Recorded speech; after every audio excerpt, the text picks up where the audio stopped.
नमस्कार, न्यूज़ सप्तक में आप तमाम दर्शकों का फिर एक बार स्वागत है। बता दें कि बहुत कम वीडियोज़ हम बना पाते हैं, सबसे पहली बात, और क्योंकि समय के व्यस्तता के कारण थोड़ा बिज़नेस को भी देखना पड़ता है और थोड़ा बहुत आपके साथ आकर बात करना पड़ता है, आपसे संपर्क करना पड़ता है, ये ज़रूरी है। लेकिन इस चुनाव के माहौल में, इस चुनाव प्रक्रिया के अंदर में जो भी मेहनत की हम लोगों ने, जो भी कुछ हुआ, जो भी कुछ देखा, लेकिन कहा जाता है कि जब कोई चीज़ आने वाले समय में बेहतर होता है या ये पता चल जाता है कि माहौल क्या कुछ होने वाला है। इसी तरह से कर्नाटका विधानसभा चुनाव के बारे में हम आपको बता रहे हैं आज।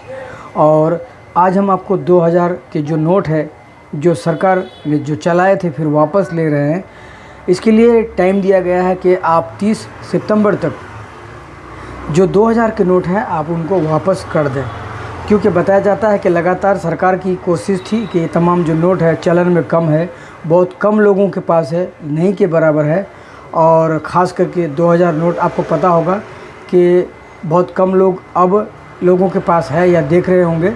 इसलिए सरकार ने इसके ऊपर जो है एक बार 2016 में नोटबंदी की थी और उस वक्त में आप सबने देखा था कि क्या हालात हुआ था।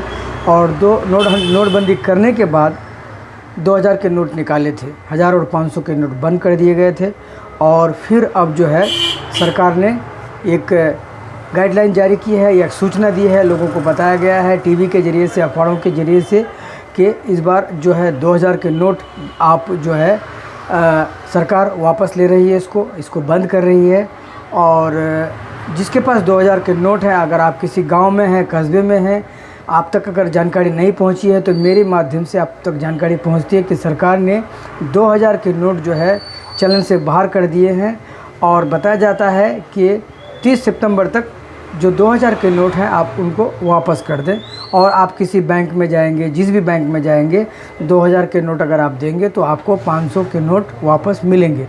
बताया ये भी जाता है कि 500 के नोट ज़्यादा तादाद में है और इसीलिए सरकार ने ये जानकारी दी है। और ये बताया है कि रिजर्व बैंक RBI की तरफ से जो जानकारी मिली है, कहा गया है कि आपके पास अगर 2000 के नोट है तो आप जाकर बैंकों में उसको भजा लें, वापस कर दें, उसके बदले में 500 के नोट लेकर के जाएं।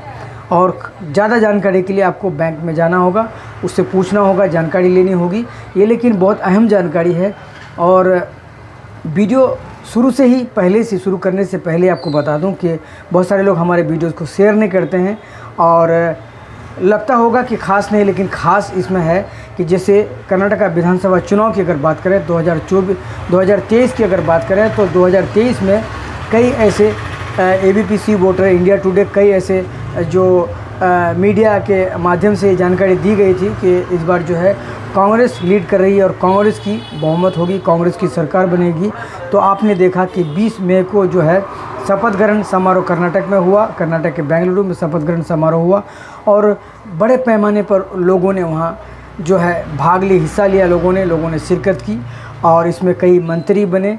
और इसमें जो बहुत बड़ी बात यह है कि बड़े बदलाव के साथ अब कर्नाटक में लोगों ने जो वोट दिया है, इसलिए मैंने पहले कहा था आपको, इससे पहले हमने वीडियो लगाए थे और कहा था कि माहौल पहले ही पता चल जाता है, हवा बदल जाता है तो लोगों के मुंह से ज़्यादातर सुना जाता है कि इस बार हम कांग्रेस को वोट देंगे। और हमने भी आपसे बात की थी, कई बार हमने बताया था कि कर्नाटक के जो ग्रामीण क्षेत्रों में जाकर हमने सर्वे किया था, पता किया था, जानकारी के साथ बहुत सारे हमारे साथ जो रिपोर्टर्स थे हम लोग गए। और तकरीबन बता दें कि हमारे रिपोर्टर्स तकरीबन कर्नाटक के ग्रामीण क्षेत्रों की अगर बात करें तो 800 किलोमीटर दूर तक चले गए। महाराष्ट्र के बॉर्डर, गोवा के बॉर्डर के करीब छूने वाले ही थे, इतने दूर तक गए और तकरीबन 40 विधानसभा सीटों में जाकर जानकारियां जुटाने की कोशिश की। और इसमें इस जानकारी में ये पता चला था कि इस बार जो है कांग्रेस की सीट बहुमत होने वाली है, कांग्रेस की सरकार बनने वाली है और कांग्रेस की जीत होगी। तो कल जो है, कल आज 21 तारीख है और कल 20 तारीख यानी कि 20 मई था। और आपको ये भी बताते हैं कि 10 मई को चुनाव हुआ था, 13 को परिणाम आए थे और कांग्रेस की बहुत बड़ी पार्टी बनकर यहाँ उभरी है और बहुमत के आंकड़े से ज़्यादा सीटें लाई हैं। और अब हम आपको बता दें कि जो 20 मई को जो हुआ है प्रोग्राम यहाँ पर, जब शपथ ग्रहण समारोह में जो कुछ भी हुआ उसकी जानकारी हम आपको देते हैं। लेकिन पहले हमने कहा कि 2000 के नोट अगर आपके पास है तो आप 2000 के नोट 30 सितंबर से पहले बैंकों में जाकर वापस कर दें अगर आप ग्रामीण क्षेत्र में है। और ये वीडियो दूसरों तक पहुंचाना आपका ज़रूरी है, आपकी जिम्मेदारी है, क्योंकि अगर किसी के पास 2000 के नोट है तो बदलना बहुत ही ज़रूरी है। तो जैसा मैंने आपको कहा कि कर्नाटक में सिद्धारमैया सरकार की 5 गारंटी पर मुहर लगी और राहुल गांधी बोले झूठे वादे नहीं करते। उन्होंने क्या कुछ कहा है और ये बीबीसी ने लिखा है, लेकिन क्योंकि आजकल के दौर में झूठी खबरें फैलाना और आप कुछ जब देख रहे हैं कि अगर कुछ आप यूट्यूबर या गलत खबर फैलाते हैं, झूठी खबरें फैलाते हैं तो उसके ऊपर भी कानूनी कार्रवाई है, इसलिए बताना ज़रूरी है। तो कर्नाटक में कांग्रेस पार्टी की सरकार कैबिनेट की पहली बैठक में चुनाव के दौरान 5 गारंटी की सैद्धांतिक मंजूरी दे दी है और राज्य में भाजपा को हराने में कांग्रेस के इन वादों ने अहम भूमिका निभाई है। कांग्रेस ने इन 5 वादों की घोषणा चुनावी आचार संहिता लागू होने और मैनिफेस्टो जारी करने से काफ़ी पहले कर दी थी। कांग्रेस पार्टी के नेताओं ने चुनाव प्रचार के दौरान बार बार इन वादों को दोहराया था। अब हम बताते हैं कि आप जो ये वादे हैं, इन वादों के तरफ आपका ध्यान जाना चाहिए और आपको सुनना चाहिए, आपको समझना चाहिए कि वो 5 वादे क्या है। गृहलक्ष्मी घर की महिला प्रमुख को 2000 रुपये, गृह ज्योति बीपीएल गरीबी रेखा से नीचे परिवार को 200 यूनिट तक बिजली मुफ्त, अन्य भाग्य बीपीएल परिवार को 10 किलोग्राम चावल, शक्ति महिलाओं के लिए मुफ्त बस सेवा और बेरोजगार ग्रेजुएट को 2 साल तक 3000 रुपये प्रति महीना और बेरोजगार डिप्लोमा धारकों को 1500 रुपये प्रति महीना। ये थी घोषणा, ये थे वादे, ये मैनिफेस्टो, ये ज़रूरी है और इस मैनिफेस्टो को आपको समझना होगा। और कैबिनेट की बैठक के ठीक बाद मुख्यमंत्री सिद्धारमैया ने पत्रकारों से कहा, वादे के मुताबिक हमने 5 गारंटी के लिए फंड दिए जाने की सैद्धांतिक तौर पर मंजूरी दे दी है। आज इसे लेकर आदेश भी जारी कर दिया जाएगा। बात 20 मई की है। इस वित्तीय वर्ष से लागू किया जाएगा।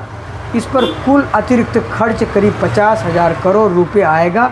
अगले हफ्ते की कैबिनेट मीटिंग में खर्च के ब्यौरे के खाका तैयार होगा। और इसमें बीजेपी का कहना है कि इन 5 गारंटियों को लागू करने से राज्य पर कर्ज का बोझ हो जाएगा। उसके जवाब में सिद्धारमैया ने क्या कहा है? मुख्यमंत्री सिद्धारमैया ने इस बयान के लिए बीजेपी पर पलटवार किया है। उन्होंने कहा, मुझे भरोसा है कि राज्य पर कर्ज का बोझ लादे बिना हम इन 5 गारंटियों को लागू करेंगे।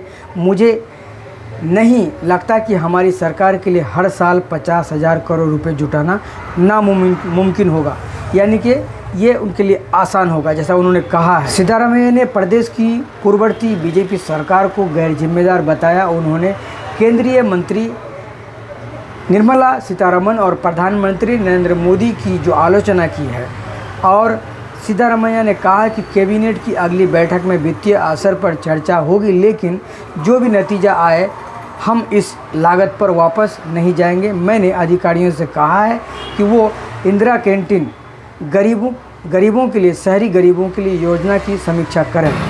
और सिद्धारमैया ने शपथ ग्रहण समारोह में जाने से पहले अतिरिक्त मुख्य सचिव वित्त ISN प्रसाद, सचिव वित्त जाफर PC से विचार विमर्श किया।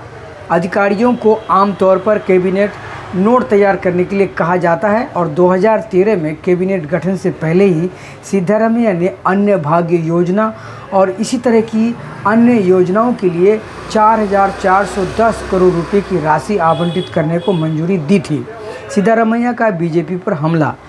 सिद्धारमैया ने कहा कि राज्य का बजट 310 लाख करोड़ रुपए था।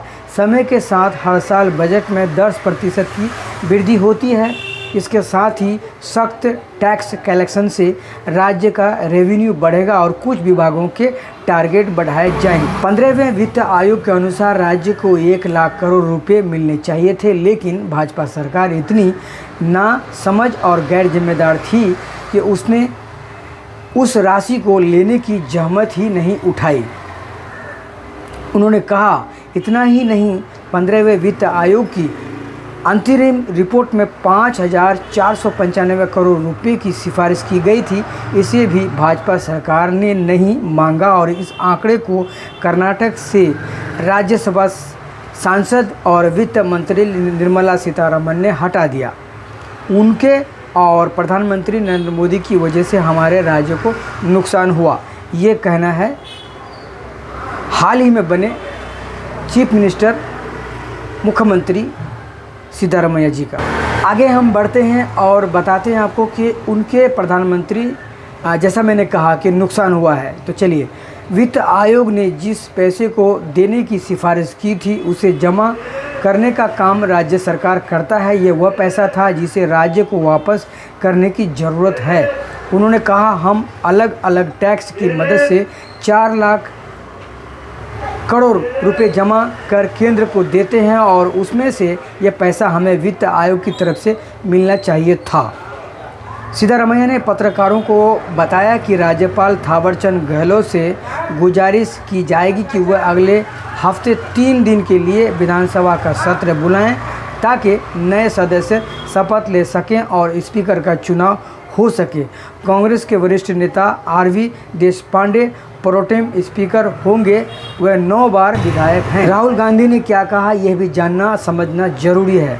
कैबिनेट के औपचारिक तौर पर इस गारंटी को मंजूरी देने का एक संकेत राहुल गांधी कंठीरवा स्टेडियम में दिए गए भाषण से भी मिला था। शपथ ग्रहण समारोह में शामिल होने के लिए आए विभिन्न दलों के नेताओं और कांग्रेस के मुख्यमंत्री के मंच से जाने के बाद राहुल गांधी ने यहां लोगों को संबोधित करते हुए कहा, आपने अपना प्यार और अपनी शक्ति कांग्रेस पार्टी को दी, हम इस बात को कभी नहीं भूलेंगे। यह सरकार दिल से आपके लिए काम करेगी, हम झूठे वादे नहीं करते, हम वादा पूरा करेंगे। राहुल गांधी ने कहा, पिछले 5 सालों में आपने कौन सी मुश्किलें सहन की वह आप और हम जानते हैं। मीडिया में बहुत लिखा गया कि वह चुनाव कांग्रेस पार्टी क्यों जीती, अलग अलग विश्लेषण हुआ, अलग अलग थ्योरी चली। राहुल गांधी ने कहा, हमारे साथ सच और गरीब थे, बीजेपी के पास पैसे, पावर, पुलिस और बाकी सब कुछ था। कर्नाटक के लोगों ने हमें रोक दिया, आपने उनके भ्रष्टाचार को हराया, आपने नफ़रत को हराया, नफ़रत हार गई, प्यार जीत गया। नफ़रत के बाज़ार में कर्नाटक के लोगों ने प्यार की दुकान खोल दी। राहुल गांधी ने कहा कि कांग्रेस पार्टी का मकसद किसानों और युवाओं को उनके पैरों पर खड़ा करने का है। उन्होंने कहा, हम भ्रष्टाचार मुक्त सरकार देंगे। कांग्रेस अध्यक्ष मल्लिकार्जुन खड़गे ने कहा कि उनकी पार्टी की सरकार प्यार के साथ सभी वर्गों के लोगों के साथ निभाएगी। कर्नाटक में 8 मंत्रियों को शपथ दिलाएगी और 8 में से 4 कैबिनेट और 4 राज्य मंत्री। कर्नाटक की नई सरकार में डीके शिवकुमार ने इकलौते डिप्टी सीएम के तौर पर शपथ ली। कर्नाटक में डॉक्टर जी परमेश्वर और उसके बाद के.एच. मुनियप्पा, उसके बाद फिर के.जे. जॉर्ज और उसके बाद फिर एम.बी. पाटिल और उसके बाद कैबिनेट मंत्री बने और उसके बाद फिर सतीश जारकीहोली, प्रियंका खड़गे, मल्लिकार्जुन खड़गे के बेटे, उसके बाद लास्ट में जो है रामलिंगा रेड्डी, उसके बाद फिर जमीर अहमद राज्य मंत्री के तौर पर शपथ ली। 8 में से ज़्यादा 3 मंत्री एससी से हैं, साउथ कर्नाटक के तरफ तवज्जो देते हैं और पहली कैबिनेट में नॉर्थ कर्नाटक की जगह साउथ कर्नाटक को तवज्जो दी गई है। साउथ कर्नाटक से 5 मंत्री हैं जबकि नॉर्थ से 3 मंत्री हैं सिर्फ। वहीं 8 में से सबसे ज़्यादा मंत्री एससी से हैं। बाकी समुदाय से भी मंत्री बनाकर कांग्रेस ने सोशल इंजीनियरिंग की है और कुरुबा से डिप्टी सीएम सिद्धारमैया और डीके शिवकुमार वो कलिगा समुदाय से हैं और उसके अलावा डॉक्टर जी परमेश्वर, के.एच. मुनियप्पा, प्रियंका खड़गे एससी से हैं और सतीश जारकीहोली एसटी से हैं। एम.बी. पाटिल लिंगायत से हैं और कम्युनिटी से हैं और के.जे. जॉर्ज क्रिश्चियन और जमीर अहमद मुस्लिम से हैं और रामलिंगा रेड्डी समुदाय से हैं, जो रेड्डी समुदाय से हैं। तो इन 8 मंत्रियों के नाम जैसे हमने गिनाया आपको, और एक बार फिर मैं आपको जाते जाते अंतिम में नाम गिना दूं, हो सकता है कन्फ्यूज़न हो आपको नाम सुनने में। तो सबसे पहला नाम है जी परमेश्वर और के मुनियप्पा, एम बी पाटिल, प्रियंका खड़गे, रामलिंगा रेड्डी, और बता दें कि के जे जॉर्ज, बीजेड जमीर अहमद, सतीश जारकीहोली। ये 8 नाम है। इन 8 नामों को गिनाया मैं, और 2024 विधानसभा सीटों के लिए जो चुनाव लड़े थे, और इसमें जो है उस रुझान में जो शुरुआती रुझान था, हमने आपको बताया था कि उसमें आज से कई दिन पहले की बात अगर बता दूं तो उसमें 135 सीटें और बीजेपी 66 सीटें और कांग्रेस 19 सीट, उस वक्त की बात अगर बता रहा हूं। और 224 विधानसभा सीटों के लिए जो चुनाव हुए थे, इसमें सबसे ज़्यादा सीटें बनकर जो लाई गई है, जो आई है, कांग्रेस की सीटें हैं, और इसमें चीफ मिनिस्टर बन चुके हैं। कल 20 तारीख था, कल शपथ ग्रहण था, 20 मई था, आज 21 मई है। और इसी के साथ साथ बता दूं आपको कि आज जो है राजीव गांधी का पुण्यतिथि है और 32वां पुण्यतिथि है। और आज राहुल गांधी ने बहुत प्यारा सा ट्वीट किया है, उस ट्वीट के बारे में भी हम आपसे बात करते हैं। तो जैसा मैंने आपको कहा कि 21 मई है आज, और आज जो है 32वीं पुण्यतिथि है राजीव गांधी जी का, और उनके जो राहुल गांधी ने जो है इस समय पर श्रद्धांजलि दी और उन्होंने याद किया है। तो ऐसे में कांग्रेस नेता राहुल गांधी ने ट्विटर पर एक प्यारा सा मैसेज लिखकर अपने दिवंगत पिता को भावभीनी श्रद्धांजलि दी है। और राहुल के पिता विभिन्न पलों की एक वीडियो शेयर करते हुए हिंदी में ट्वीट किया, पापा आप एक प्रेरणा के रूप में यादों में मेरे साथ हैं, ऐसा उन्होंने ट्विटर में लिखा है। और बता दें कि वहीं प्रधानमंत्री नरेंद्र मोदी ने भी पूर्व प्रधानमंत्री राजीव गांधी की पुण्यतिथि पर उन्हें श्रद्धांजलि अर्पित की है। और पीएम ने ट्वीट पर लिखा, मैं पूर्व प्रधानमंत्री राजीव गांधी जी की पुण्यतिथि पर उन्हें श्रद्धांजलि अर्पित करता हूं। इससे पहले रविवार सुबह राहुल गांधी ने अपनी बहन प्रियंका गांधी वाड्रा के साथ, यानी कि आज सुबह राष्ट्रीय राजधानी में वीरभूमि में पूर्व प्रधानमंत्री राजीव गांधी की उनकी 32वीं पुण्यतिथि पर राजीव गांधी स्मारक पहुंचकर श्रद्धांजलि अर्पित की। और कांग्रेस सदस्य दल की अध्यक्ष सोनिया गांधी और पार्टी अध्यक्ष मल्लिकार्जुन खड़गे ने भी राजीव गांधी को उनकी पुण्यतिथि पर श्रद्धांजलि दी।